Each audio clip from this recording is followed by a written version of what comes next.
চারিদিকে যখন বিয়ের সানাই বাজছে, তখন সেই বিয়ের কনে বিন্দিয়াকেই ধর্ষণ করছে এলাকার প্রভাবশালী মতিন মিয়া।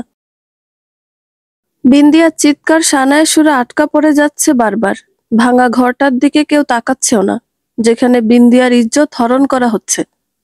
মতিন মিয়ার অনেক দিনের ইচ্ছে বিন্দিয়াকে বিয়ে করবে, কিন্তু বিন্দিয়া তো ভালোবাসে মোহনকে, তাই এর বদলা নিচ্ছে মতিন মিয়া।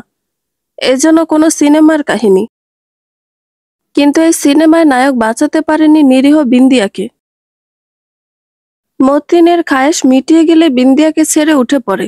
বিন্দিয়ার শরীরের শেষ কাপড়টুকু দিয়ে তার শরীর ঢাকার বৃথা চেষ্টা করে।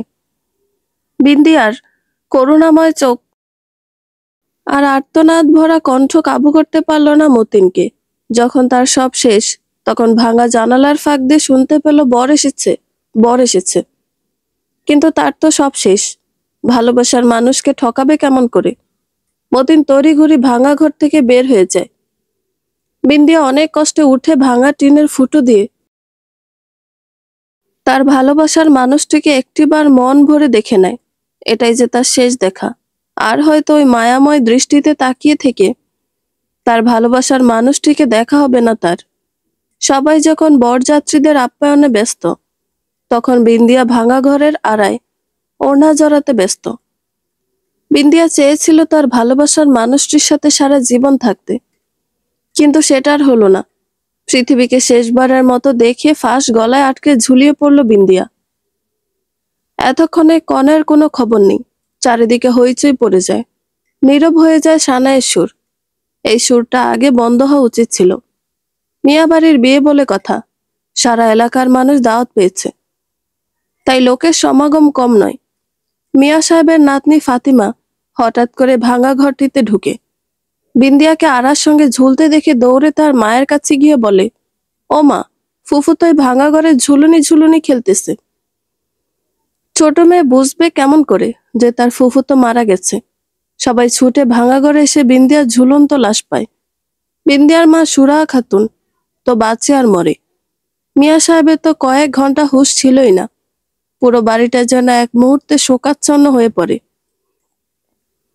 বিন্দিয়ার প্রেমিক মোহন মিয়া এক নজর বিন্দিয়াকে দেখে ফিরে যায় তার বাড়িতে। আত্মহত্যা করা মাইয়ারা আমাগো গোরস্থানে কবর দিতে দিব না, উচ্চস্বরে একজন প্রবীণ ব্যক্তি বলে ওঠেন। হ হ, কাশেম চাচাই ঠিকই কইছে। এই পাপি মাইয়ারা আমাগো গোরস্থানে দাফন কইরা আমরা সব পাপি হইতে পারুম না। সমস্বরে কয়েকজন বুড়ো কাশেম মুন্সির কথায় সহমত প্রকাশ করে। মিয়া সাহেব উপায় না পাইয়া নিজ ভিটাতেই মেয়ের লাশ দাফন করেন। বিয়ে বাড়িতে এত লোকজন থাকা সত্ত্বেও জানা যায় লোকে দেখা মিলেনি সেদিন। সবার মুখে একটাই কথা, পাপি মাইয়া জানা যায় শরিক হয়ে কি নিজেরা পাপি হমু? অনেক দিন পার হয়ে যায়। বিন্দিয়ার কথা তো সবাই ভুলেই গেছে। এই মালা, বিকালে পুকুর ঘাটে আহিস কথা আছে। মালা আরিফের কথা শুনে মুখ ভেঙচিয়ে চলে যায়।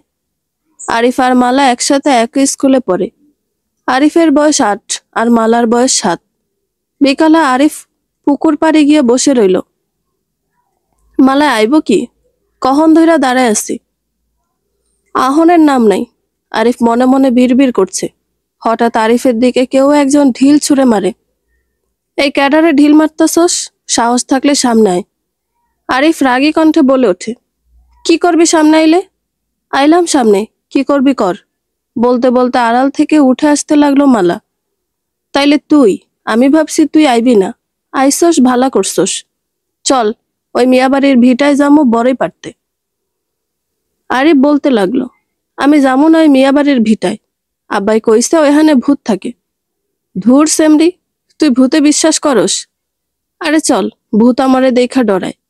আমি থাকতে তোর কিচ্ছু হইব না। আরিফের কথায় সাহস পেয়ে মালা মিয়াবাড়ির ভিটায় যেতে রাজি হয়ে যায়। এটাই সেই ভিটা যেখানে বিন্দিয়াকে কবর দিয়েছে। কবর বলে ভুল হবে, এক প্রকার মাটি চাপা দিয়ে রেখে দিয়েছে।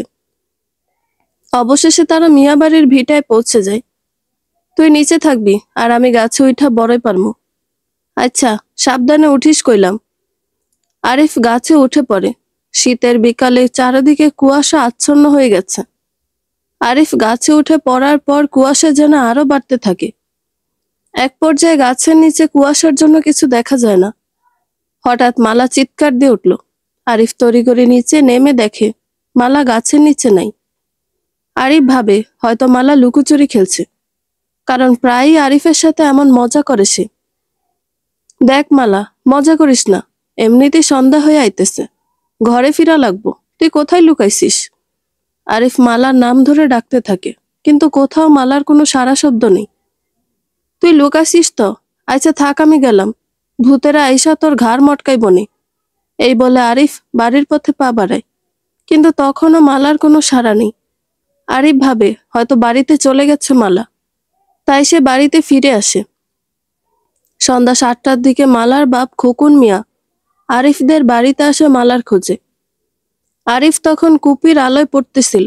সেই সময়টাতে বিদ্যুৎ বড়লোকের শহরের জন্য ছিল, গায়ে গ্রামে পৌঁছায়নি তখনও বিদ্যুৎ। হারিকেনের আলোয় খোকন মিয়া আরিফের বাপ মালিক মিয়ারে ডাকে। খোকন মিয়া বলল, ভাইয়ে, আমগো মালা আরিফের লগে বিকালে খেলতে বাইর হইয়া আর বাড়িতে ফিরে নাই। আরিফ রে জিগাও তো মালা কই। আরিফ দৌড়ে এসে খোকন মিয়া ও মালিক মিয়াকে সব খুলে বলে। আরিফ বলে, আমি ভাবছিলাম মালা বাইতে আইয়া পড়ছে, তাই আমি ওইখান থেকে চলে আইছি। খোকন মিয়া ফুফিয়ে কেঁদে ওঠে। খোকন মিয়া বলে, আল্লাহ গো, আমার মাইয়াডারে মনে হয় ভূতে পাইছে। মালিক মিয়া, খোকন মিয়ার আরিফ রে সহ গ্রামের কয়েকজন মিলে মিয়া বাড়ির ভিটায় যায়। সবার হাতে হারিকেন জ্বালানো। মালাকে অনেক ডাকাডাকির পরেও তার কোনো সাড়া না পেয়ে খোকন মিয়া হতাশ হয়ে যায়। হঠাৎ আরিফের চিৎকারে সবাই সেই দিকে ছুটে যায়। দেখে মালা বড়ই গাছের ডালে পা ঝুলিয়ে দিয়ে বসে আছে। খোকন মিয়া তড়িঘড়ি গাছে উঠে মালাকে নামিয়ে আনে। সকাল হতে হুজুর ডেকে মালাকে ঝাড়ফুঁক দেয়। কিছুদিন পাগলামো করে শেষে স্বাভাবিক হয় মালা। তারপর থেকে সে মিয়া বাড়ির ভিটায় কেউ যেতে সাহস পায়নি। কিন্তু সমস্যা শুরু হয় আরিফের সাথে। সে প্রায় সময় অসুস্থ থাকে এবং সবসময় মিয়া বাড়ির ভিটার দিকে এক দৃষ্টিতে তাকিয়ে থাকে। মালিক মিয়া আরিফকে অনেক ডাক্তার কবিরাজ দেখেও সুস্থ করতে পারেনি। হঠাৎ একদিন একটা হুজুর এসে মালিক মিয়াকে বলে, মালিক মিয়া, আরিফ এই গ্যারাম থাইকা দূরে সরাই দেন, তাতে যদি একটুও ভালো থাকে। সেদিন রাতে আরিফকে তার ফুফুর বাড়িতে পাঠিয়ে দেন মালিক মিয়া। এখনো প্রায় রাতে অচেনা কারো ডাকে হঠাৎ আরিফের ঘুম ভেঙে যায়, কিন্তু উঠে সে কাউকে পায় না। আরিফ অনেক বড় হয়ে গেছে, কলেজে উঠেছে সে। সকাল সকাল ডাক পিয়নের ডাকে ঘুম ভেঙে যায় আরিফের। চিঠি এসেছে তার। বাড়ি থেকে চিঠি পাঠিয়েছেন মালিক মিয়া। আরিফের কাকার মেয়ের বিয়ে, আসতে বলেছে তাকে। আরিফ বলে, ময়নাপার বিয়া? ইস, কত ইচ্ছা ছিল বিয়েতে আনন্দ করব। আবেগপ্রবণ হয়ে আরিফ এগুলো বলে। দুপুরবেলায় বেরিয়ে পড়ে আরিফ তার নিজ এলাকার উদ্দেশ্যে। ফুফুর বাড়ির 4 গ্রাম পরেই তাদের গ্রাম। বিয়ে বাড়ি বলে কথা, অনেক হইচই পূর্ণ ছিল বাড়িটা। আরিফ যেতে ওর মা বকে জড়িয়ে নেয়। বিয়ের আগের দিন রাতে আরিফ ছাদে বসে আছে। হঠাৎ পিছন থেকে কেউ তার চোখ ধরে ফেলে। আরিফ বলে, কে? মালা বলে ওঠে, মাইনসা এত তাড়াতাড়ি ভুইলা গেছে আমারে। আরিফ বলে, মালা তুই? মালা বলে, হ আমি। কি খবর তোর? আমগর তো খবর নিস না। আরিফের চোখ খুলে দিয়ে পাশে বসে মালা। আরিফ মালার দিকে তাকিয়ে অবাক হয়ে যায়। মালা এত বড় হয়ে গেছে, আর এত সুন্দরী কেমনে হলো? অনেকক্ষণ দুজনে গল্প করতে করতে ছাদ থেকে নিচে নামছিল।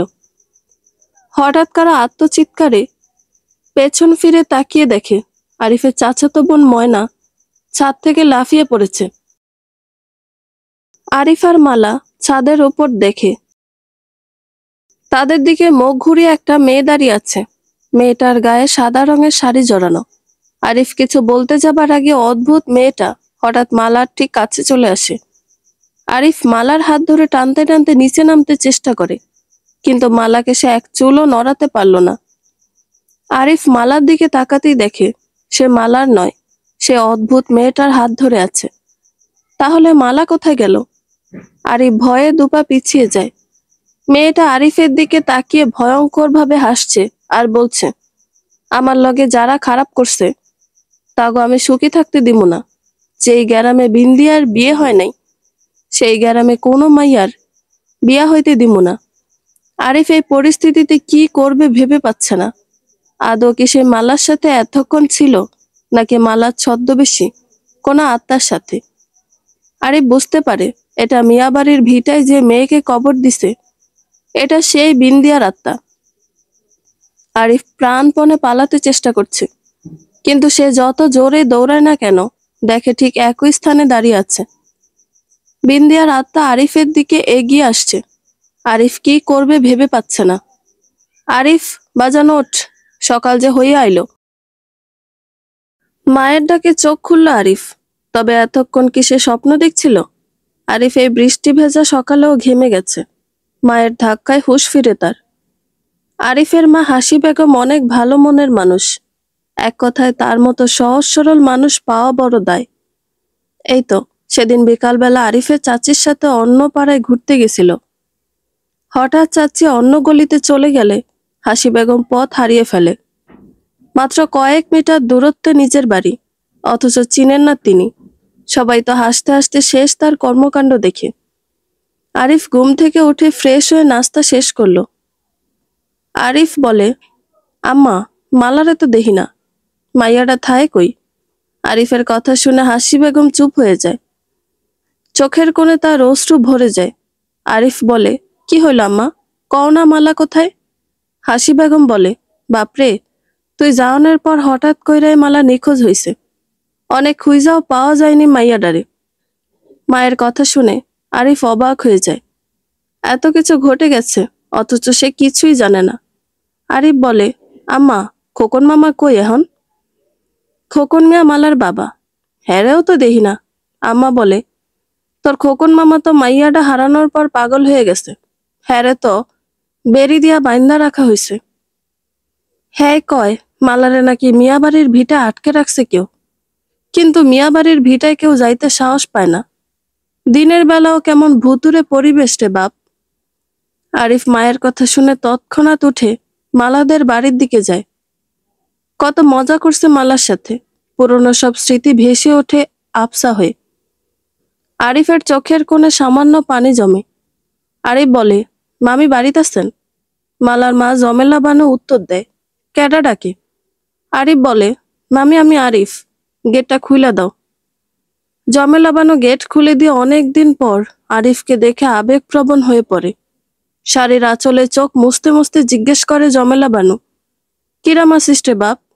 আরিফ বলে, মামি আসি কোনো রকম, কিন্তু এটা কি শুনলাম? মালার কি হয়েছে? জমেলা বানুর কান্নার শব্দ বেড়ে যায় মালার কথা শুনে। হাজার হলেও সে তো একজন মা। আরিফ জমেলা বানুকে সান্ত্বনা দিয়ে বলে, মামি যা কিছু হইয়া যাক, আমি তোমাকে মালারে ফিরে আনমু।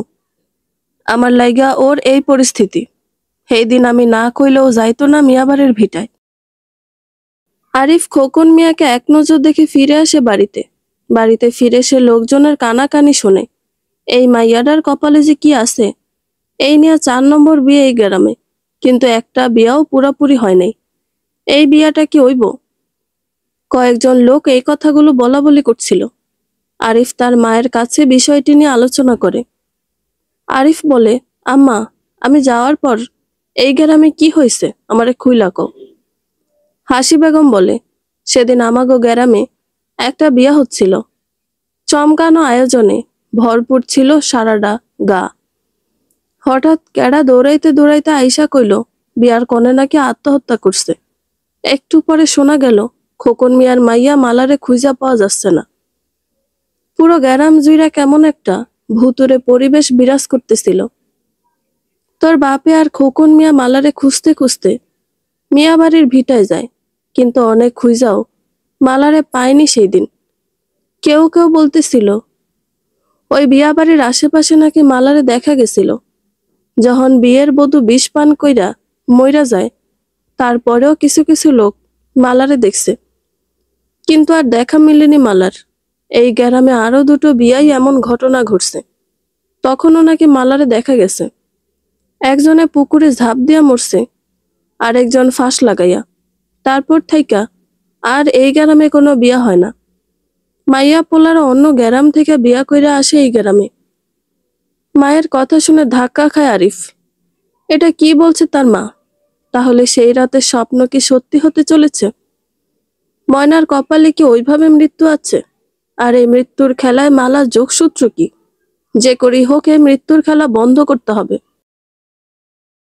আরিফ মনে মনে ভাবতে থাকে এসব। সবাই বিয়ে নিয়ে ব্যস্ত। আরিফ ওর ছোটবেলার বন্ধু আশিককে নিয়ে বেরিয়ে পড়ে মালার বাড়ির উদ্দেশ্যে। মালাদের বাড়িতে পৌঁছে খোকন মিয়াকে জিজ্ঞেস করে, মামা আমি আরিফ, চিনতে পারছেন আমারে? খোকন মিয়া খানিক আরিফের মুখের দিকে তাকিয়ে অন্যদিকে মুখ ঘুরিয়ে নিল। আরিফ বলে, মামা আমি আইসি মালারে ফিরায় আনতে। আপনার সাহায্য দরকার আমার। আপনি কি জানেন মালা কোথায় আছে? খোকন মিয়া আরিফের কথা শুনে মিয়া বাড়ির ভিটার দিকে আঙুল উঁচিয়ে দেখিয়ে দিল। আরিফ খোকন মিয়া ও জমেলা বানুকে বিদায় দিয়ে বের হয়ে আসে সেখান থেকে। আশিক বলে, ভাই তুই কি করতে চাইতাছস কত আমারে? যেখানে আজ 10 বছর ধরে মালা নিখোঁজ, তুই কেমনে ফিরে আনবি তারে? শুনছি ওরে শেষবার করিম মোল্লার মাইয়ার বিয়ার দিন দেখা গেছিল, তারপর তো তারে দেখাই যায় নাই। আরে বলে, দাঁড়া, কি কইলি? মালারে শুধু বিয়ের দিন আবির্ভাব হতে দেখা যায়? আশিক বলে, আমি তো তাই শুনছি, কিন্তু আমি কোনোদিন দেখি নাই। আরিফ বলে, চল বাড়িতে ফিরা যাই, আজ মালারে ওইখানেই পামু। আশিক আরিফের কথা কিছু না বুঝে অজ্ঞতায় তার পিছন পিছন হাঁটতে থাকে। তারা বাড়িতে পৌঁছাতে দুপুর গড়িয়ে বিকেল হয়েছে। আর কিছুক্ষণ পরই বরযাত্রী এসে উপস্থিত হলো। বাড়িতে যেন হইচই আরো বেশি পড়ে গেছে। আরিফ বলে, গ্রামে এমন অদ্ভুত ঘটনা ঘটে গেছে, তবুও চাচা কেন ময়না আফার বিয়া গ্রামে দিতাছে বুঝতেছি না। আশিক বলে, তোর চাচা এসব বিশ্বাস করে না রে ভাই। আরিফ বলে, ময়না আফার কিছু হয়ে যাক, তার আগে আমাকে কিছু একটা করতে হইব। আরিফ আশিককে ময়নার সাথে সাথে থাকতে বলে, আর খারাপ কিছু টের পেলে আরিফকে কল দিতে বলে সে। আশিক রাজি হয়ে যায়। আরিফ পাগলের মতো বাড়ির এপাশ থেকে ওপাশে ঘোরাঘুরি করে। হঠাৎ মোবাইল ফোন বেজে ওঠে। আশিক কল দিয়েছে। কল রিসিভ করতেই আশিক আতঙ্কিতভাবে বলতে থাকে, ময়নাফারে পাওয়া যাচ্ছে না। আরিফ দৌড়ে ছাদে উঠে যায়। সে ভাবে, যদি কোনো প্রকারে তার স্বপ্নটা সত্যি হয় তাহলে অবশ্যই ময়না আফা ছাদ থেকে লাফ দিতে চাইবে। দাঁড়া আফা, কি করছিস? আরিফ ময়নাকে উদ্দেশ্য করে বলতে থাকে। ময়না প্রায় ছাদের কিনারে পৌঁছে গেছে। দেখেই বোঝা যাচ্ছে ময়না আফার নিজের প্রতি কোনো কন্ট্রোল নেই। আরিফের কথাতে থমকে দাঁড়ায় ময়না। তখন সন্ধ্যা পেরিয়ে রাত ঘনিয়ে আসছে। হঠাৎ অচেনা কণ্ঠে কেউ একজন বলে ওঠে, ময়নারে তুই বাঁচাইতে পারবি না। আরিফ পিছন ঘুরে দেখে সেদিন স্বপ্নে যেই মেয়েকে দেখেছিল ঠিক একই রকম দেখতে একটা মেয়ের ছায়ামূর্তি দাঁড়িয়ে আছে। আরিফ খানিকটা ঘাবড়ে গিয়ে দুপা পিছিয়ে যায়। ইতিমধ্যে আরিফের ডাকে ময়না সজ্ঞানে ফিরেছে। ময়না তড়িঘড়ি ছাদের কিনারা হইতে নিরাপদ স্থানে সরে যায়। আরিফ ছায়ামূর্তিকে উদ্দেশ্য করে বলতে থাকে। আরিফ বলে, কেডা তুমি, আর কেন করতেছ এমন? ছায়ামূর্তি রাগী কণ্ঠে বলে, আমার লগে খারাপ করছে এই গ্রামবাসী, অগরে আমি শান্তিতে থাকবার দিব না। এই গ্রামের কোনো বাড়িতে বিয়ার সানাই বাজব না। আরিফ বলে, সেটা না হয় বুঝলাম, কিন্তু তোমার পরিচয় তো দিবা। ছায়ামূর্তি বলে, আমি বিন্দিয়া। বিন্দিয়া শব্দ বলার সাথে সাথে সারা আকাশ কালো হয়ে গেল। যেখানে তারা আর চাঁদের মেলা বসেছিল সেইখানেই ঘন কালো অমাবস্যা দেখা দিল। চারিদিক থেকে ঝড়ো হাওয়া আরিফের গায়ে ছোঁয়াতে শরীরের লোম দাঁড়িয়ে গেল। আকাশে বিদ্যুৎ চমকাচ্ছে বারবার। হঠাৎ আরিফ অনুভব করলো কেউ তার ঘাড়ে গরম নিঃশ্বাস ফেলল। আরিফ ভয়ে ঘামতে শুরু করে। কিছু বোঝে ওঠার আগে আরিফের গলা চেপে ধরে কোন এক অদৃশ্য শক্তি। দম বন্ধ হয়ে আসছে আরিফের, শ্বাস নিতে কষ্ট হচ্ছে তার। বিদ্যুৎ চমকানোর আলোতে আরিফ স্পষ্ট দেখতে পেল স্বপ্নে আসা মালা তার সামনে দাঁড়িয়ে, আর সেই তার গলা চেপে ধরেছে।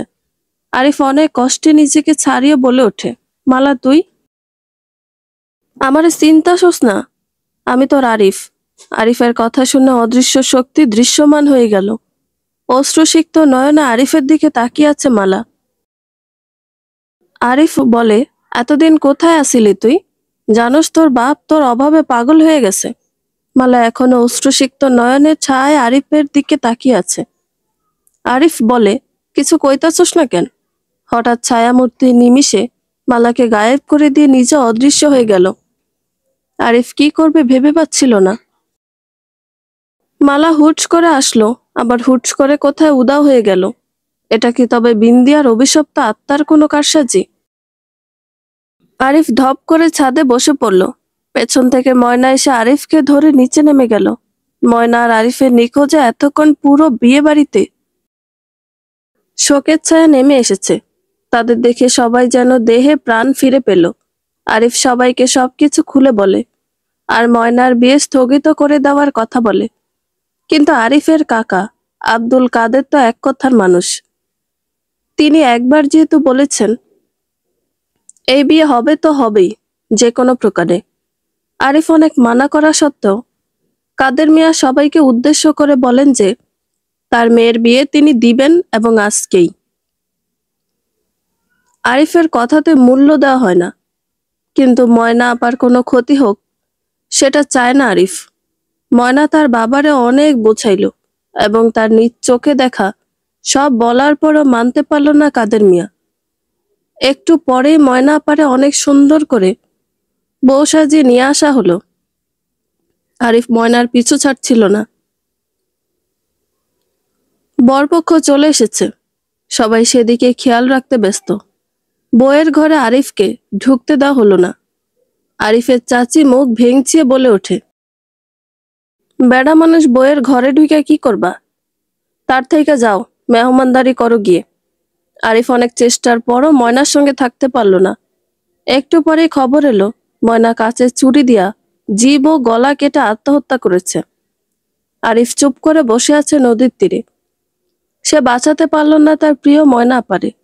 চোখ দিয়ে কয়েক ফোঁটা পানি তার গায়ের পাতলা সুতি কাপড়ের গেঞ্জি ভিজিয়ে ফেলেছে। গেঞ্জির দিকে নজর যেতেই আরিফ চমকে ওঠে। দেখে তার গেঞ্জিতে লাল রং দিয়ে কিছু লেখা আছে। হাতের লেখাটা বড়ই চেনা মনে হচ্ছে। একটানে গেঞ্জি গা থেকে খুলে ফেলে সে। গেঞ্জিটা মেলিয়ে ধরতেই হকচকিয়ে যায় আরিফ। আরে এটা তো মালার হাতের লেখা। আরিফের বেশ ভালো মনে আছে, ছোটবেলায় মালা কোনো সমস্যায় পড়লেই আরিফকে চিঠির মাধ্যমে বলতো। মুখ দিয়ে বলতে নাকি তার লজ্জা লাগতো। এখনো সেই কচি হাতের ভাঙা ভাঙা লেখা। আরিফ লক্ষ্য করে এটা রং নয়, এটা রক্ত। নিশ্চয়ই কাল রাতে মালা যখন তার গলা চেপে ধরেছিল তখন এই লেখাগুলো লিখে গেছে সে। হয়তো মালা আরিফকে কিছু বলতে চাচ্ছে। আরিফ আবছা আবছা লেখাগুলো পড়তে চেষ্টা করে। আমি মেলা বিপদে আছি, আমারে আর আমার বাপরে বাসা। আমার হদিস আমার বাপের কাছে জিগা। ইতি তোর মালা। চিঠিখানা পড়ে আরিফের চোখে মুখে আশার ছোঁয়া ফুটে উঠেছে। সেই দিন ময়না আপার লাশ দাফন নিয়ে ঝামেলা হয় জনসাধারণের মধ্যে। কেউ কেউ বলছে আত্মহত্যা করা লাশ দাফন করতে দিব না।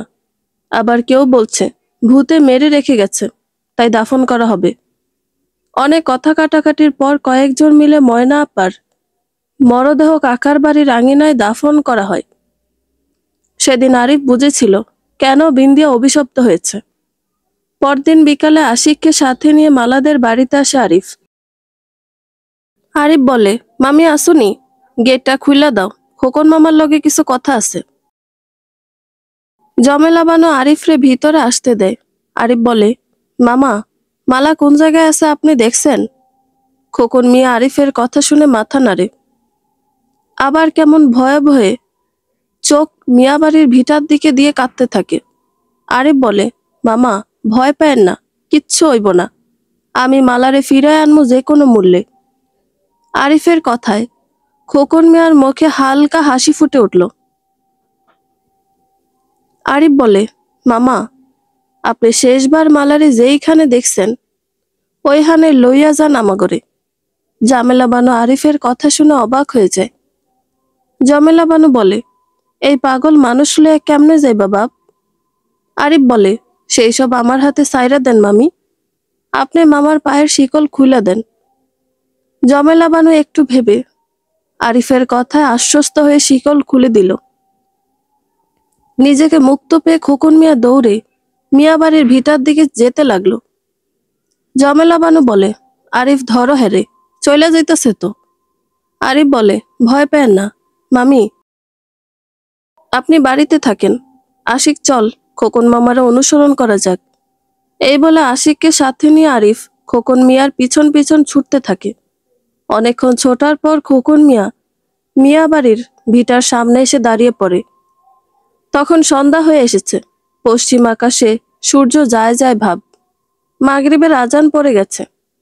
খোকন মিয়া ধীর গতিতে মিয়া বাড়ির ভিটায় প্রবেশ করে। পিছন পিছন আরিফ এবং আশিকও আছে। আশিক বলে, ভাই তুই আমারে মাইরেই সারবি। এখানে দিনের বেলা আসি নাই কোনোদিন, আর সেখানে রাতে।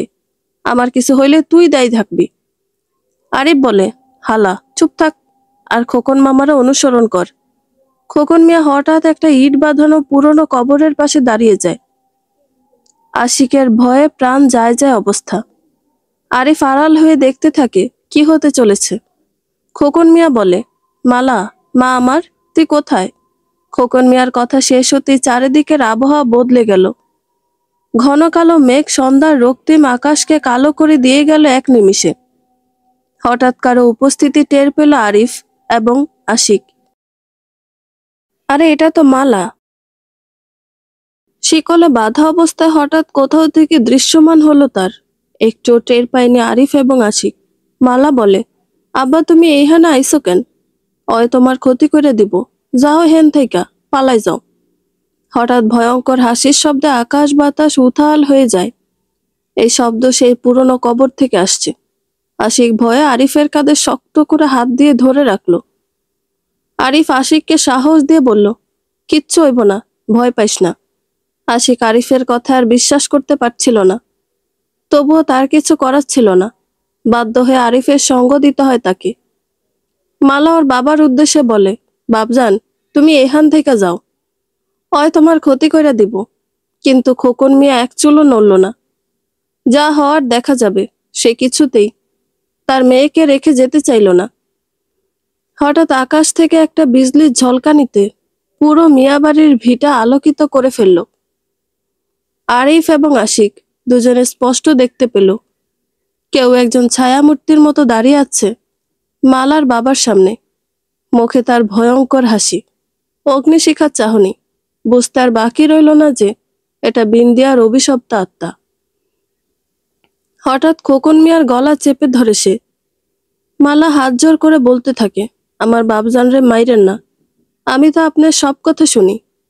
বিকট আওয়াজে বিন্দিয়ার আত্মা বলে ওঠে, এই মরণের খেলা বন্ধ করাইতে চাস? আজ তোরই আগে মরতইব। বিন্দিয়ার ভয়ঙ্কর হাসির আওয়াজে আকাশ বাতাস উথাল পাথাল হয়ে যাচ্ছে। খোকন মিয়ার প্রাণ যায় যায় অবস্থা। আরিফ আশিককে উদ্দেশ্য করে বলে, আর থাকুন যাইব না, খোকন মামার কিছু হওয়ার আগে তারে বাঁচাইতে হইব। আশিক বলে, ভাই ওর লগে কেমনে লড়বি? আরিফ বলে, মনে জোর রাখ ভাই, সবকিছুই করা সম্ভব। আরিফ ঝোপ থেকে বাইরে বেরিয়ে বিন্দিয়ার উদ্দেশ্যে বলে, থামো এবার, আর কত মানুষের প্রাণ চাই তোমার? অনেক তো করছো, এখন থামো। মালার ওর বাপেরে ছাইড়া দাও। আরিফের কথা শুনে বিন্দিয়ার আত্মা গর্জে ওঠে। বিন্দিয়া বলে, আমারও তো বাসনের শখ আছিল, কিন্তু তোরা আমারে কি বাঁচতে দিছস? আমারও তো ইচ্ছা ছিল হ্যার লগে বিয়া হইব। হ্যাঁ আর আমি এক লগে বাঁচুম, কিন্তু তোরা আমার শখ পূরণ করতে দিস নাই, তাই আমি কাউরে বাঁচতে দিব না। আরিফ কিছু বলার আগে মিয়াবাড়ির ভিটা পুরো অন্ধকার হয়ে যায়। ঝড়ো হাওয়া এদিক সেদিক থেকে বইতে থাকে। আরিফ দাঁড়িয়ে থাকতে পারছে না, বাতাসের ঝাপটায় ছিটকে পড়ে একপাশে। যখন সে চোখ খুলে সে দেখে তার বিছানায় শুয়ে আছে এবং বাড়ির সবাই তার চারিদিকে চিন্তিত মুখ নিয়ে দাঁড়িয়ে আছে। আরিফ বলে, কি হয়েছে? আশিক কই? মালা আর বাপ কই? আরিফের মা হাসি বেগম নিশ্চুপ হয়ে তার ছেলের দিকে তাকিয়ে থাকে। আরিফ বলে, আম্মা চুপ করে আসো কেন? পাশে থেকে আরিফের ছোট কাকা বলে ওঠে, কাইল বেয়ান বেলা তোরে মিয়া বাড়ির ভিটা থাইকা বেউস অবস্থায় পাইছি। আর আশিক বলে চুপ হয়ে যায় ছোট কাকা বেল্লাল মিয়া। আরিফ বলে, আশিকের কি হয়েছে ক কাকা? বেল্লাল মিয়া বলে, আশিক আর খোকন মিয়ার খণ্ড বিখণ্ড লাশ গাছের লগে ঝুলানো অবস্থায় পাইছি। আরিফ যেন নিচের কানকে বিশ্বাস করতে পারতেছে না। আশিক অনেক ভালো বন্ধু ছিল তার, তার কারণে আশিক এবং খোকন মিয়ার প্রাণ গেছে। নিজেকে বড় দোষী মনে করে আরিফ। আশিককে যদি জোর না করতাম তাইলে ওই বাইচা থাকতো আমগো মাঝে। আরিফ কান্না জড়িত কণ্ঠে বলে ওঠে। সারাটা দিন আরিফ বিমর্ষ মুখে বসে থাকে। এখন তার কি করা উচিত বুঝে উঠতে পারছে না সে। কোনো তো উপায় নিশ্চয়ই আছে বিন্দিয়ার আত্মাকে নিঃশেষ করার। আমাকে এই বিন্দিয়ার সম্পর্কে ভালো মতো জানতে হবে। আরিফ মনে মনে ভাবতে থাকে। আরিফের বাবা মালেক মিয়া আশিক ও খোকন মিয়ার মৃত্যুতে ভেঙে পড়ে। তার নিজের ছেলেও সারাক্ষণ মুখ গম্ভীর করে বসে থাকে। এটাও তার খারাপ লাগে। আরিফ ধীরে ধীরে ওর বাবার ঘরের দিকে আসে। আরিফ বলে, আব্বা আসমু ঘরে? মালেক মিয়া বলে, আয় বাপ, কিছু কইবি? আরিফ বলে, জি আব্বা, আসলে আমি বিন্দিয়ার সম্পর্কে জানতে চাই। মালেক মিয়া বলে, কিছু জানা লাগবো না। কাল সকালে তুই আবার তোর ফুফুর বাড়িতে ফিরে যাবি। এই গ্রামে তোর ভালো হইব না। আরিফ বলে, না আব্বা, তোমাগো আর এই গ্রামবাসী গো বিপদে রাইখা আমি যাবো না। দয়া কইরা আমারে কও, কেডাই বিন্দিয়া? মালেক মিয়া কিছুক্ষণ চুপ থেকে আর কোনো উপায় না পেয়ে বলতে শুরু করে। মালেক মিয়া বলে, বিন্দিয়া আমার চাচার একমাত্র মাইয়া। ওই ছোটবেলা থাইকে অনেক সুন্দরী। যেই পুরুষে একবার ওরে দেখতো হেই ওর প্রেমে পড়া যাইতো। এমনি আমগো গ্যারামের করিম মাতব্বরের ছোট পোলা মতিন মিয়া ওর প্রেমে পড়ে। কিন্তু বিন্দিয়া ভালোবাসতো খোকন মিয়ার ছোট ভাই মোহন মিয়ারে। তাগো বিয়াও ঠিক হইছিল। আর এই দেখা মতিনের হিংসা হয়, তাই বিন্দিয়ারে বিয়ের দিন গিয়া বলে, বিন্দিয়া তোরে মোহন ভাঙা ঘরে যাইতে বলছে, কি যেন গোপন কথা কইব। বিন্দিয়া বলে, কি কও মতিন ভাই, আজ তো মোহনের লগে আমার বিয়া, আর ওই ভাঙা ঘরে কেন যাইতে কইব আমারে? মতিন মিয়া বলে, তুই যাইয়া দেখই না। বিন্দিয়া মতিনের কথায় বিশ্বাস না করিয়া ঠায় বইসা থাকে। একটুখানি পরে মতিন মিয়া একখানা চিঠি নিয়ে আবারও এসে বিন্দিয়ার হাতে দেয়। বিন্দিয়া হাতের লেখা দেখা বুঝতে পারে এটা মোহন পাঠাইছে। চিঠিতে বলা হয়েছে, ভাঙা ঘরে আহো, তোমার লগে গোপন কথা আছে। ইতি মোহন। বিন্দিয়া দেরি না কইরা ভাঙা ঘরে ঢোকে। সত্যি সেখানে মোহন বিন্দিয়ার লাগা বইসা আছিল। বিন্দিয়া মোহনের কাছে যাইতেই পেছন থেকে মতিন মিয়া ঘরে ঢুইকা দরজা বন্ধ কইরা দেয়। বিন্দিয়া বলে, মতিন ভাই দরজা আটকালেন কেন? মতিন মিয়া বলে, দরজা আটকাইছি কারণ আছে। এই বইলা বিন্দিয়ার হাত ধইরা ফেলে। বিন্দিয়া হাত ছাড়াইতে ব্যস্ত, কিন্তু মোহন কিছু বলতেছে না। এখনো ঠায় এইখানেই বইসা আছে। বিন্দিয়া বলে, মোহন তুমি কিছু কইতেছ না কেন? মতিন না আমার লগে এমন করতাছে।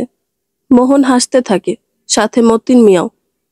মোহন বলে, আমারে তো তুমি ভালোবাসো, আর আমার লাগেই অহন মতিনের লগে বাসর করবা। বিন্দিয়া মোহনের কথা শুনে অবাক হইয়া যায়। মতিন মিয়া ইচ্ছা মতন তার বাসনা পূরণ করে। মোহন মিয়া ঠাই এইখানেই বৈশা বৈশা সবকিছু দেখে। বিন্দিয়া মেলা কষ্টেও নিজের বাঁচাইতে পারল না। সব যখন শেষ, তখন মতিন আর মোহন ঘর থেকে বেরিয়ে যায়।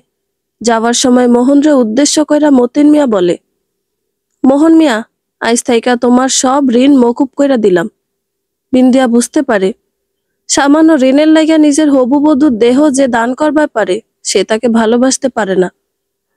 নিজের ওড়না গলায় জড়ায় আত্মহত্যা করে বিন্দিয়া। আরিফর বাবার কথা শুনে অবাক হয়ে যায়। মানুষ কতটা নীচ হলে এমন কাজ করতে পারে।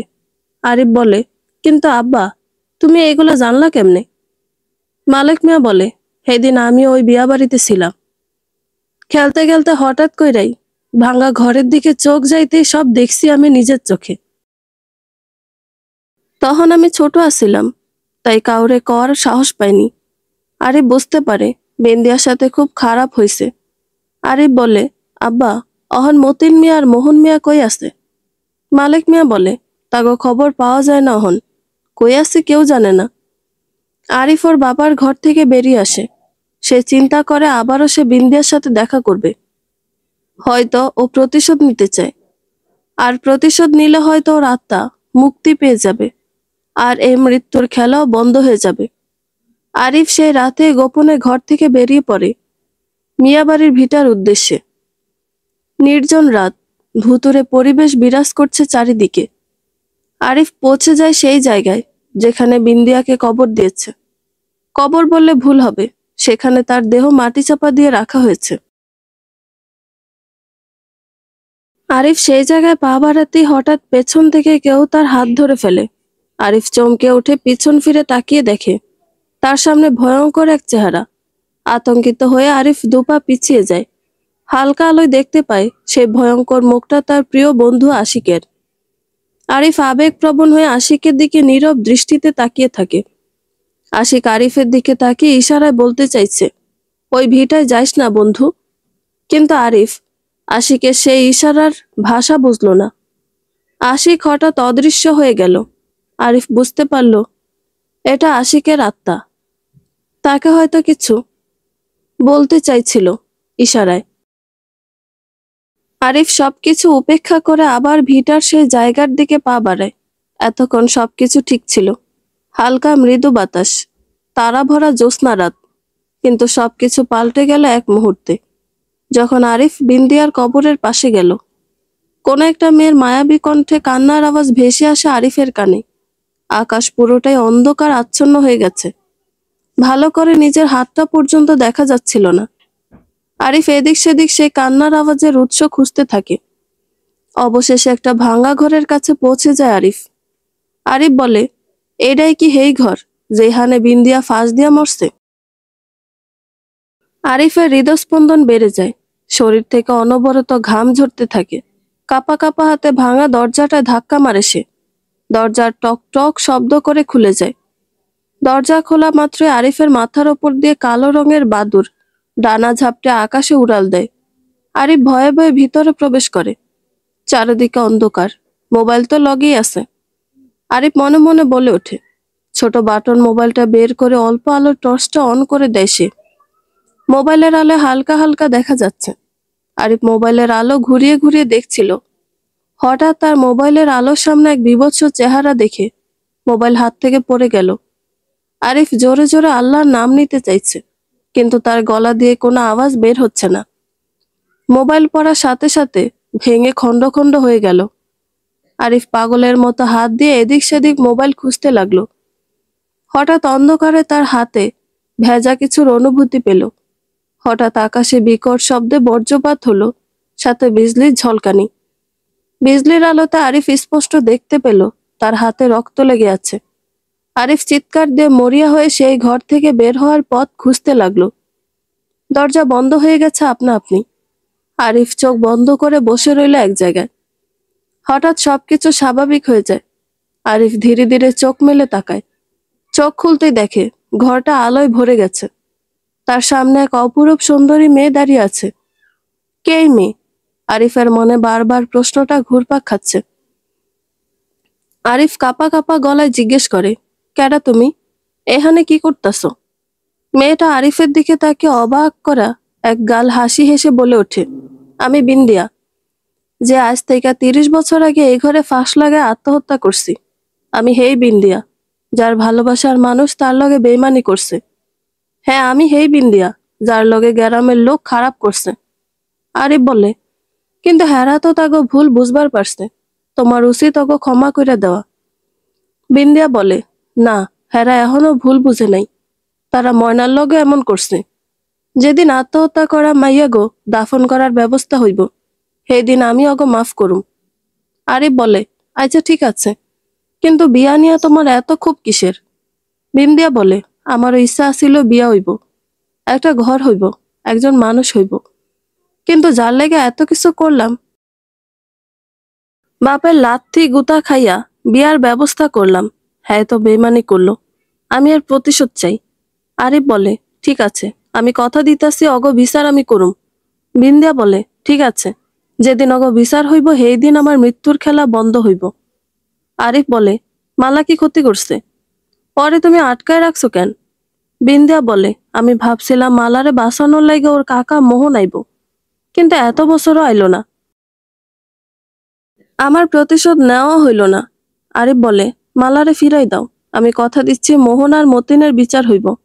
হঠাৎ সে মায়াবী কান্নার আওয়াজ আবারও ভেসে আসে আরিফের কানে। আরিফ চোখ মেলে দেখে স্বপ্নে দেখা সেই মালা। ও আর ছোট নেই, অনেক বড় হয়ে গেছে। মালার হাত ধরে মিয়া বাড়ি থেকে বের হয় আরিফ। সেই রাত কেটে যায়, চারিদিকে সূর্যের কিরণ এসে পড়ছে। হঠাৎ আরিফ এবং মালার সামনে কয়েকজন লোক এসে দাঁড়ায়। কিছু বুঝে ওঠার আগেই তাদের ওপর হামলা করে দুর্বৃত্তরা। আরিফের মাথায় আঘাত করে, মালাকে টানতে টানতে নিয়ে যায়। আরিফ মাটিতে পড়ে যায়। যখন আরিফের চোখ খুলে, তখন সে দেখে একটা নদীর পাড়ে পড়ে আছে। আরিফ বলে, মালা, মালা কই গেল? আরিফের উঠে দাঁড়ানোর শক্তি হারিয়ে ফেলেছে। অনেক কষ্টে উঠে একদিকে দৌড়াতে থাকে আর মালা মালা বলে ডাকতে থাকে। মালাকে খুঁজে না পেয়ে প্রায় পাগল হয়ে যায় আরিফ। দিন শেষে রাত হয়ে যায়, তবুও মালার কোনো খোঁজ মিলে না। আবার সেই জায়গায় ফিরে আসে যেখান থেকে মালাকে নিয়ে গেছিল। এদিক সেদিক তাকাতেই হঠাৎ একটা ছেঁড়া রুমাল দেখে চোখ আটকে যায় আরিফের। দৌড়ে সেই রুমাল উঠিয়ে দেখে তাতে মালা কিছু লিখে গেছে। আরিফ ঝাপসা চোখে চিঠি পড়তে লাগলো। সেখানে পরিষ্কার করে লেখা আছে, আমার পুঁতিগুলোরা অনুসরণ করো। আরিফ যখন মালাকে বিন্দিয়ার কাছ থেকে নিয়ে এসেছিল, তখন ওর গলায় একটা পুঁতির মালা ছিল, যেটা ও ছোটবেলায় পরতো। আরিফ খুঁজতে থাকে এদিক সেদিক সেই পুঁতির মালার। অনেক খোঁজার পরেও কোনো পুঁতির দেখা মেলে না তার। হতাশ হয়ে বসে পড়ে নদীর কিনারায়। কিন্তু হঠাৎ কয়েকটি পাখি এক জায়গায় জড়ো হয়ে কি যেন টুকাচ্ছে। আরিফ আগ্রহ নিয়ে সেই দিকে তাকাতেই দেখে পাখিগুলো পুঁতিগুলোরে শস্যদানা ভেবে টোকাচ্ছে। আরিফের চোখে মুখে আশার আলো ফুটে ওঠে। দৌড়ে সেখানে গিয়ে দেখে কয়েকটি পুঁতি পড়ে আছে। আরিফ পুঁতিগুলো তুলে নেয়, আর একটু সামনে তাকাতেই দেখে আরো কয়েকটা। এভাবে পুঁতিগুলোকে অনুসরণ করতে করতে পথ চলতে থাকে আরিফ। চলতে চলতে একটা সময় পুঁতিগুলো আর দেখা যায় না। আরিফ বুঝতে পারে এটাই হয়তো সেই জায়গা যেখানে মালাকে বন্দি করে রাখা হয়েছে। কিন্তু এটা তো আমাগো বাড়ি, এখানে মালারে ধরে আনছে কেডা? আরিফ মনে মনে বলে। নিজের বাড়ি তো সাবধানে প্রবেশ করে আরিফ, কিন্তু এখানে তো কেউ নেই, সবাই গেছে ডাকুই। আরিফ জোরে জোরে সবাইকে ডাকতে থাকে, কিন্তু কোনো সাড়া শব্দ নেই। আরিফ ঘাবড়ে যায়, চারিদিকে অন্ধকার দেখে। তাইলে কি আব্বা আমারা ধইরে নিয়ে গেছে ওরা? কিন্তু ওরা কারা? কি শত্রুতা আমাগো লগে তাদের? আরিফ চারিদিকে পাগলের মতো ছুটতে থাকে। কোনো জায়গায় একটা আলামত তো পায় না সে, যার সাহায্যে মালা ও তার পরিবারের সন্ধান মিলবে। দিন গিয়ে রাত নেমে আসে। আরিফ কোনো উপায় না পেয়ে আবার সেই মিয়াবাড়ির ভিটার উদ্দেশ্যে রওনা হয়। বিন্দিয়ারে কমু, দেই হ্যার তো মেলা ক্ষমতা, যদি তাগো সন্ধান পাওয়া যায়। আরিফ সোজা বিন্দিয়ার কবরের পাশে আসে। কিন্তু আজ কেমন সবকিছু নীরব, সবকিছু স্বাভাবিক। কোনো ভয়ঙ্কর কিছু নেই, কোনো অন্ধকার নেই, বরং চাঁদের আলোয় দিনের মতো ঝকঝক করছে। বিন্দিয়া, বিন্দিয়া, তুমি কই? তোমার সাহায্য চাই যে আমার। আরিফের কথায় কোনো সাড়া নেই, সবকিছু নীরব। আরিফ বুঝতে পারছিল না কি করা উচিত এখন তার। দৌড়ে ভাঙা ঘরের মধ্যে ঢুকলো। সেখানেও কোনো ভয়ঙ্কর কিছু নেই। জোরে জোরে বিন্দিয়া, বিন্দিয়া বলে ডেকেও কোনো সাড়া পেল না সে। নিরাশায় আবারও ফিরে আসতে হলো তাকে। বিন্দিয়া আদৌ কি আছে? থাকলেও আমার কথায় সাড়া দিল না কেন? আরিফ বারান্দায় বসে চোখের পানি ফেলছে, তার পরিবার ও মালার কথা ভেবে। হঠাৎ কারো স্পর্শে চমকে ওঠে আরিফ। পেছন ফিরে দেখে সাদা আলখাল্লা পরে কেউ একজন দাঁড়িয়ে আছে তার ঠিক পেছনে। তার চুল এলোমেলো হাওয়ায় উঠছে, মুখগুলো চুলে ঢাকা পড়ে গেছে। আরিফ বসা থেকে ধরফরিয়ে উঠে দাঁড়ালো। কেডা তুমি? মালা নাকি? হ্যাঁ, মালাই তো। মালার এমন রূপ দেখে আরিফ ভয় পেয়ে যায়। ভালো করে দেহ চিনবার পারো কিনা। আরিফ ভালো মতো তাকে দেখতে লাগলো। নিচের দিকে চোখ যেতেই ভয়ে গলা শুকিয়ে কাঠ হয়ে যায় আরিফের। মাটি থেকে 1 ফুট উপরে শূন্যে ভাসছে মেয়েটা। আরিফ ভয়ে কয়েক পা পিছিয়ে যায়। তুমি যে হও, কিন্তু তুমি মানুষ হতেই পারো না। তুমি ঠিক ধরেছ। এই কথা বলে হঠাৎ চারিদিকে অন্ধকার নেমে আসে। আরিফের চোখের সামনে এখন বিশাল আকৃতির বিন্দিয়া দাঁড়িয়ে। আরিফ বলে, বিন্দিয়া তুমি? বিন্দিয়া বলে, হ আমি। আমি আজ থেকে মুক্ত। আমার প্রতিশোধ নেওয়া শেষ। এই বলে বিন্দিয়া ভয়ঙ্কর ভাবে হাসতে থাকে। আরিফ বলে, তোমার তো প্রতিশোধ নেওয়া শেষ, তাইলে আমার পরিবার ও মালারে আয়না দাও, কেউ তাকে অপহরণ করছে। বিন্দিয়া বলে, তোমার পরিবার সময় হইলে বাড়িতে চলে আইব, আর মালা তো এখনো আমার মায়াজালে বন্দি। আরিফ বলে, মানে কি বলতেছো তুমি? তুমি তো মালারা আমার হাতে উঠাই দিছিলা। বিন্দিয়া আরিফের কথা শুনে আবার হাসতে থাকে। হ, ওটা মালা ছিল, কিন্তু ওর ভিতরে আত্মাটা ছিল আমার। কারণ আমি জানতাম তোমার বাপ আর আমার আসল ধর্ষণকারীরা মালারে মাইরা ফেলতে চাইব, কারণ মালার কাছে যথেষ্ট প্রমাণ আছে তাগো বিরুদ্ধে। তাই আমার আসল ধর্ষণকারীর কাছে পৌঁছাইতে মালার শরীরে প্রবেশ করি, কিন্তু অগ শরীর এক অদ্ভুত তাবিজ দিয়ে বন্ধ করে দেওয়া। তাই আমি চাইলেও অগ কোনো ক্ষতি করতে পারবো না। হেডার লাইগা তোমার মায়ের সাহায্য নিতে হয়েছে আমার। আরিফ বিন্দিয়ার কথা শুনে অবাক হতে থাকে। আরিফ বলে, কিন্তু আমার আব্বা কি করছে? বিষয়টা বুঝতেছি না। বিন্দিয়া বলে, তোমার বাপ সেই দিন আমারে ধর্ষণ হইতে দেখছিল, কিন্তু মতিন টাকার লোভ দেখায় তোমার বাপের মুখ বন্ধ রাখছে। আরিফ বলে, কিন্তু আমার বাপ তো তখন ছোট আছিল, সে কেমনে বুঝবো কোনটা ঠিক আর কোনটা বেঠিক? বিন্দিয়া বলে, আমি অত কিছু বুঝি না। তোমার বাপ সেই দিন যদি সবাইরে বলতো আসল ঘটনা, তাইলে আমার ধর্ষণকারীরা শাস্তি পাইতো, আর আমি জানাজা পাইতাম। আরিফ বিন্দিয়ার কথা শুনে খানিকটা সময় চুপ হয়ে থাকে। আরিফ বলে, কিন্তু তারা এখন কই আছে? বিন্দিয়া জোরে জোরে হাসতে থাকে। আরিফ হতাশ চোখে তার দিকে তাকিয়ে থাকে। হঠাৎ কেউ একজন কান্নাজড়িত কণ্ঠে বলে ওঠে, আরিফ, বাপ তুই কই? হঠাৎ আরিফের সামনে থেকে বিন্দিয়ার আত্মা অদৃশ্য হয়ে যায়। আরিফ দৌড়ে উঠানে নেমে আসে। পাশের বাড়ির আবুল চাচা চিৎকার করে আরিফকে ডাকছে। আরিফ বলে, কি হয়েছে চাচা, এমনে ডাকতেছো কেন? আবুল মিয়া বলে, বাপ, তোর সব শেষ। এই কথা বলে আবুল মিয়া অঝরে কাঁদতে থাকে। আরিফ বলে, আহা চাচা, কান্তাছো কে? কি হয়েছে বিষয়টা খুইলা কও। আবুল মিয়া কিছু না বলে আরিফের হাত ধরে টানতে টানতে বাড়ির বাইরে নিয়ে গেল। বাড়ির সামনে অনেক মানুষের ভিড় জমে গেছে। আবুল চাচা ভিড় ঠেলে সামনে নিয়ে যায় আরিফকে। আরিফ বলে, আরে চাচা, কি হয়েছে এখানে? হঠাৎ চোখ ভিড়ের মাঝখানে যেতে আরিফ চমকে যায়। তার দুনিয়া ঘুরতে থাকে। পায়ের তলার মাটি সরে যায়। তার পরিবারের সবার লাশ পড়ে আছে সামনে, শুধু তার মায়ের লাশ ব্যতীত। আরিফ অঝরে কাঁদতে থাকে। কে ওই ক্ষতি করলো তার? হঠাৎ ভিড় থেকে একটু দূরে নজর যেতে দেখে তার মা নিশ্চুপ হয়ে বসে আছে গাছের ঘুড়ির উপর, চোখে মুখে চিন্তার ছাপ। কিন্তু তার পরিবারের লোকজন খুন হয়ে এখানে পড়ে আছে, সেই বিষয়ে ভ্রুক্ষেপ নেই তার। আরিফ দৌড়ে ওর মায়ের কাছে চলে যায়। আম্মা, এগুলা কেমনে হইল? কেডা আমারে এতিম বানাইলো, ক আম্মা। ছেলের ওপর কোনো নজরই পড়ল না হাসি বেগমের। আরিফ তার মায়ের কাঁধ ধরে কয়েকবার ধাক্কা দেওয়ায় হঠাৎ সজাগ হন হাসি বেগম। হুঁশে ফিরে তার চোখের সামনে সবকিছু দেখে আর ঠিক থাকতে পারলেন না তিনি। আরিফ রে, আমার লাইগা তোর বাপের মরণ লাগছে। তোর বাপ চাচাগা আমিই মারছি রে, আমি নিজের হাতে মারছি। এই বলে বেহুশ হয়ে যান হাসি বেগম। আরিফ মায়ের জ্ঞান ফিরাতে ব্যস্ত। তার জানতেই হবে কি করে এসব হলো। তার বাপ, 3 চাচা চাচিরা আর চাচাতো ভাই, মোট 8 জনের খুন গ্রামে মুখে মুখে রটে গেছে নিমিষেই।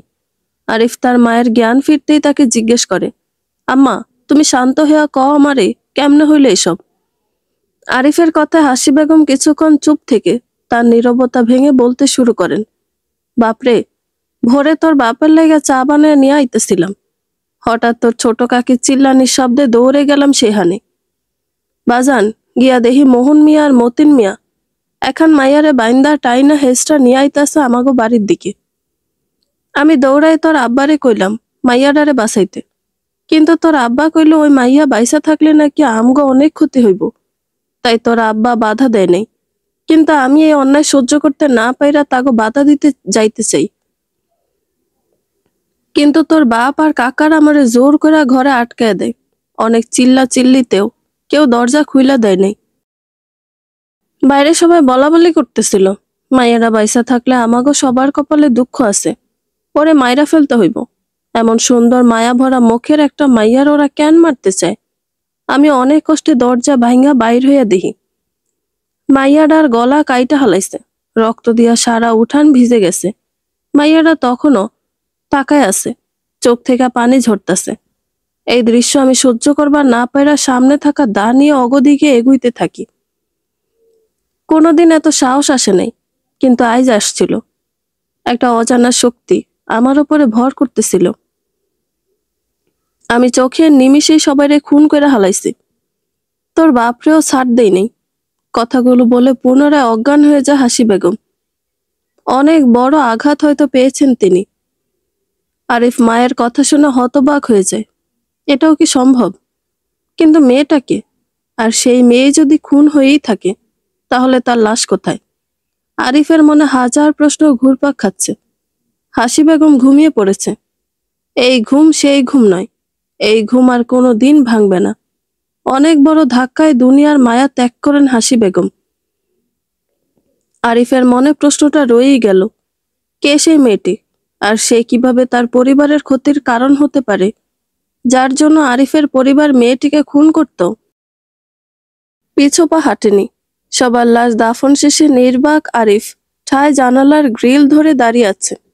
এক দৃষ্টিতে তাকিয়ে কি যেন ভাবছে সে। মালার কথা। আচ্ছা, মালা এখন কোথায় আছে? আরিফের মনে ধাক্কা লাগে। তাহলে কি বিন্দিয়া মালাকে ব্যবহার করে তার পরিবার নিঃশেষ করে দিছে? আরিফ ছুটতে থাকে আবার সেই মিয়াবাড়ির ভিটার উদ্দেশ্যে। অনেকক্ষণ হাঁটার পর পৌঁছে যায় সেখানে। দিনের বেলাতেও কেমন গা ছমছম ভাব, কিন্তু আরিফ ভয় পাচ্ছে না। তার বিন্দিয়াকে জিজ্ঞেস করার আছে, তার পরিবারের লোকদের কেন মারল। আরিফ পৌঁছে যায় সে ভাঙা ঘরের পাশে। কেউ আছে? বিন্দিয়া, তুমি কই এখন? তোমার লগে কিছু কথা আছে। হঠাৎ গায়েব আওয়াজ আরিফের কানে ভেসে আসে। ক, কি যে গাইবি? আরিফ বলে, তুমি আমার পরিবারের লোক মারলা কেন? কি করছে তারা? বিন্দিয়ার আত্মা বলে, অনেক বড় ভুল করছে তারা। মালা ভাইবা শেষে আত্মারে গলা কাটতে গেছে। এই বলে হাসতে থাকে বিন্দিয়া। আরিফ বুঝতে পারে সেই মেয়েটি মালার রূপধারী বিন্দিয়া ছিল, আর সে এই ফাঁদে তার মাকে ফেলে তাদের সবাইকে খুন করাইছে। কিন্তু হাসি বেগম এটা বুঝতে পারেনি যে এটা একটা চাল। বিন্দিয়া আবার বলতে থাকে, ধর্ষকদের সাহায্য করছে তারা। আর তোমার বাপ চাচারা এখন যেই ভিটায় থাকে, ওইটা মালার নামে আছে। যেদিন তুমি আর মালা এখানে বড়ই পারতে আইছিলা, ওই দিন আমি মালারে লুকায় রাখছিলাম। পরে আমার সব কথা কইলাম, আর প্রমাণও দেখাই। পরে যখন তোমরা মালারে এখান থেকে নিয়ে গেছিলা, তারপর দিন ওর বাপের কাছে সব বইলা দেয়। মালার বাপ নিজের ভাই মোহনের ব্যাপারে এসব জেনে মালারে চুপ থাকতে কয়, কিন্তু মালা চুপ থাকে নাই। অয় যখন বড় কাউরে বলতে যাচ্ছিল, তখন মোহন আর মতির মিলা মালারে ধইরা ফেলে। তারা তোমার বাপ মালিক মিয়ারে বলে, মালারে যদি মাইরা ফেলতে পারো, তাইলে উত্তরের বাড়িটা তোমার নামে দিয়া দিমু। মালিক মিয়া শুইনা রাজি হয়ে যায়। পরে তোমার চাচা গনিয়া বুদ্ধি করে এই ভিটায় নিয়ে আইসা মারবে, আর লোকে জানবে বিন্দিয়ার আত্মা মাইরা ফেলছে মালারে। সেই রাইতে বৃষ্টি হইতেছিল, ঘন ঘন বিদ্যুৎ চমকাচ্ছিল। মাইয়াডারে টানতে টানতে নিয়ে আসে তারা। ছোট্ট মাইয়াডারে একজন ধইরা রাখে, আর একজন ছুরি নিয়া আঘাত করতে থাকে। তখন আমি মালারে অগ হাত থেকে বাঁচাইছি। ওরা ভয়ে পালিয়ে যায়। সেই দিন থেকে মালা আমার কাছেই থাকে। আরে বিন্দিয়ার কথা শুনে চমকে যায়। কিন্তু মালা এখন কই আছে? বিন্দিয়া বলে, বাড়িতে ফিরা যা, মালা তোর লাইগা বইসা আছে। এই বলে বিন্দিয়ার আত্মা অদৃশ্য হয়ে যায়। আরিফ বুঝতে পারে তার পরিবারের লোকজন লোভে পড়ে কত খারাপ পথ বেছে নিয়েছিল।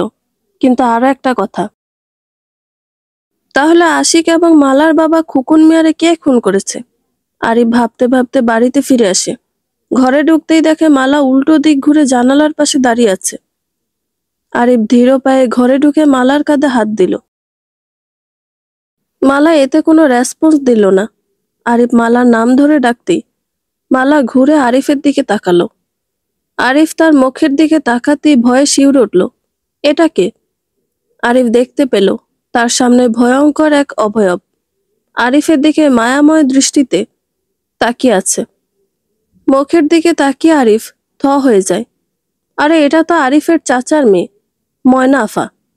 আরিফ বলে, ময়না আফা তুমি?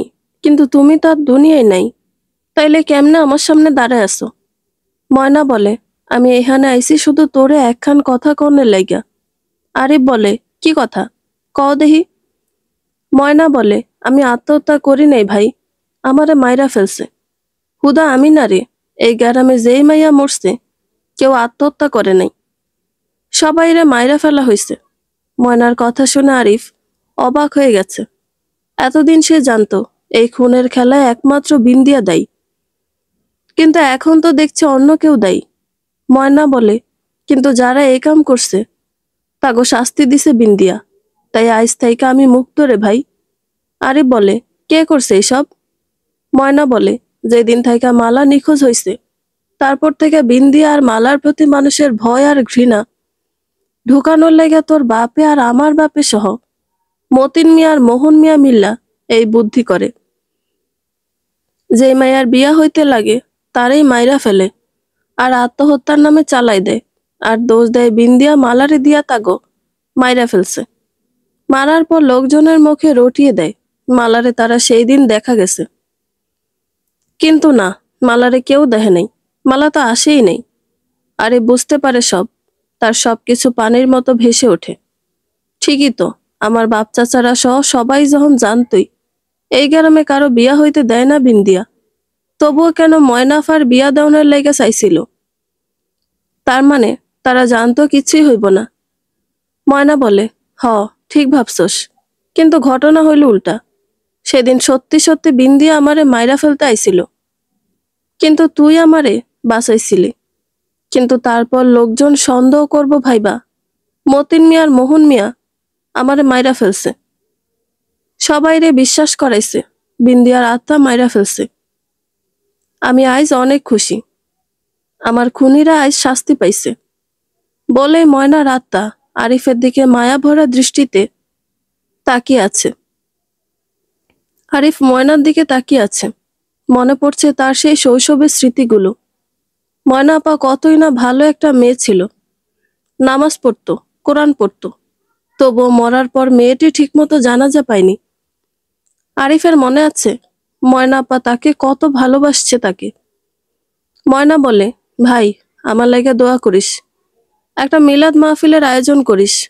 ময়নার অবয়বটি নিমিষেই অদৃশ্য হয়ে যায় আরিফের সামনে থেকে।